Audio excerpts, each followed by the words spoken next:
How's everybody doing tonight? It's nice to see you too. Well, my name is, well, actually, I'm just not going to tell you.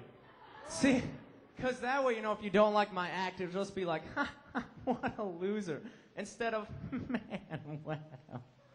And I don't know about you, but, I'd rather be an anonymous loser than a loser with a name. But, so what I really wanted to come here to tell you guys about was a pet peeve of mine that actually originated through a situation I was put through. And the pet peeve itself is when you're blamed for something that's totally and completely not your fault. Now, I'll set the situation for you. It's a Friday night, and, I felt like a cinematic adventure, a cinematic flick. So I headed over to the AMC 18 by myself.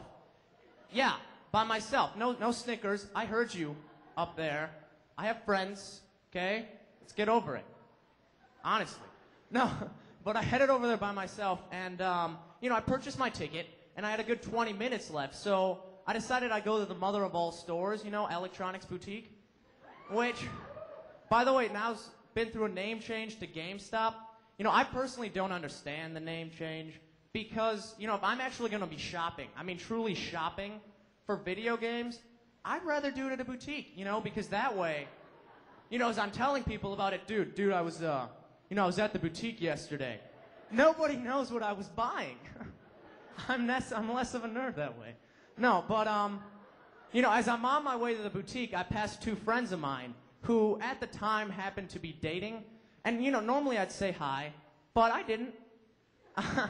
Mostly because they were the most awkward couple in the world. And, okay, granted, they had just started dating, so, there was the syndrome like, ooh, we just started dating, we have to be awkward. So that existed, but mostly it was her fault. It was her fault. Like he would do the classic boyfriend thing, like put his hand on her shoulder or something. And I swear, she would secrete awkwardness from her pores. It just flooded. If she were a wizard, she would be the Wizard of Awkward. I don't know what wand she was using, but he'd touch her shoulder, whoosh, it would just be in the air. It would be palpable. It was palpable. You could taste it. So I didn't want to immerse myself in the awkwardness, so I didn't say hi. They didn't see me, and it was all great. I went along my jolly way. As I entered the theater later, though, I remember distinctly I was in theater 14, and, I know this because, well, it was a horrible experience, and it created a pet peeve of mine, but mostly because by the time I got there, I was exhausted. Why does AMC have to make it one long corridor? They can't, make it into branches or something? Honestly, to get down there with breath still left in me, I've got to take a water bottle and my inhaler. It's ridiculous. But, as I'm walking down there, I'm thinking to myself, with my luck, which, by the way, is very mediocre, in case you don't know, they're going to be in my theater. And sure enough, I enter the one entrance of Theater 14 because it was tiny, and whoop, bam, there they are, just sitting there. We're going to this movie together. No, it was my theater to sit in by myself, surrounded by strangers. I did not want them there. I didn't really know what to do, and I really want you to understand my situation, so I'm going to use a demonstrative here, top seats, bottom seats, only entrance. Now, they were seated, thank you, down there, I heard it, seated here, and, about 2 rows up, slightly off center. And, I didn't really know where to sit. Normally I could have just come up the left side and sat here, but it was pretty much full. It wasn't packed, but you just had, the single seats, right? Which, either, you never want to sit in a single seat, because either there's, a giant stain in it or something, or you end up sitting next to a stranger, and I don't want to get my wallet stolen, or I don't want to get, jabbed by some random stranger in the kidney. So I couldn't sit there. And I didn't want to sit in the bottom seats, obviously, because, you watch the movie like, look, something's happening. No, I want to watch the movie with the full cinematic effect and without a crick in my neck. Thank you very much. So I couldn't sit in the seats, couldn't sit down there. So I guess my only option was the open area up behind them. So I guess I kind of steeled myself, and I figured, if if I walk really fast, confidently, move my arms, lower my voice, they won't see me. I guess I figured, if I don't look at them, they won't see me. I guess I was thinking, maybe like a hide-and-go-seek thing, like, ooh, I can't see you because my eyes are closed, so you can't see me. Obviously, that's incorrect. I'm still here.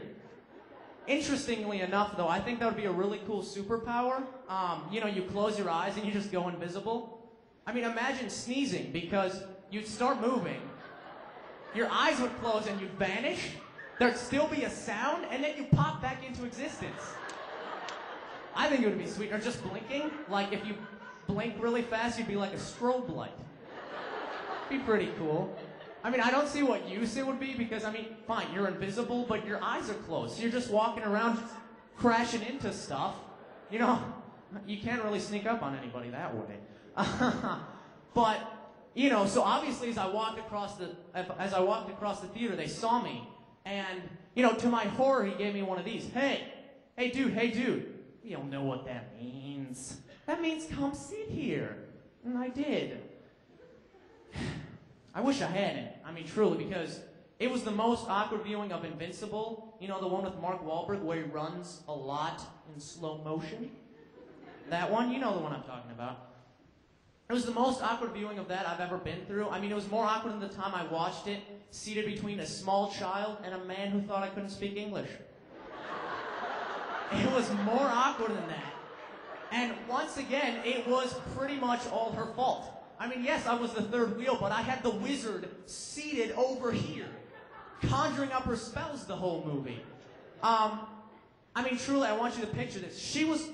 It was so awkward because she was crouched in her seat. Crouched. If any of you are crouched out there, stop it right now. She was crouched in her seat. I'm not dissing on crouching. I do it all the time. You just go down. Hey guys, this is nice. I'm short for once. It's a new perspective on the world. I do it all the time, but she was crouched in a chair.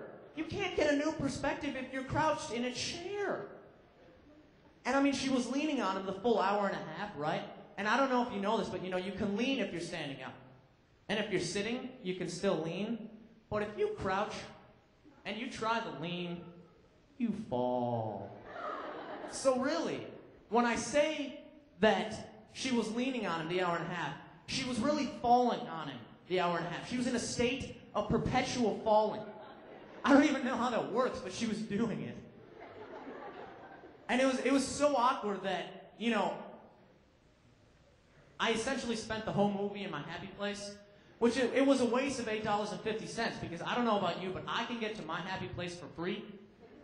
Sometimes there's tolls and stuff, like I've got to pay like a dime, like on the highway. Sometimes there's some of that, but rarely. So I was irked by the fact that they had ruined my cinematic experience. And then the next day, she had the nerve to tell me, Manuel, you ruined our film. No, you ruined my film. Honestly, it was not my fault. He gave me one of these. Hey dude, that means come sit here. No one gives you a hey. Hey dude, no, don't sit here. Exit row back there, just go. No one gives you a hey dude. Those seats over there, those 20, yeah, they're taken. Yeah, there's actually people sitting in them right now. Their eyes are just closed, so you can't see them. No, nobody does that. Hey, dude, you ruined my movie. Thanks, man. Thanks a lot. No, really. Thanks a lot, guys.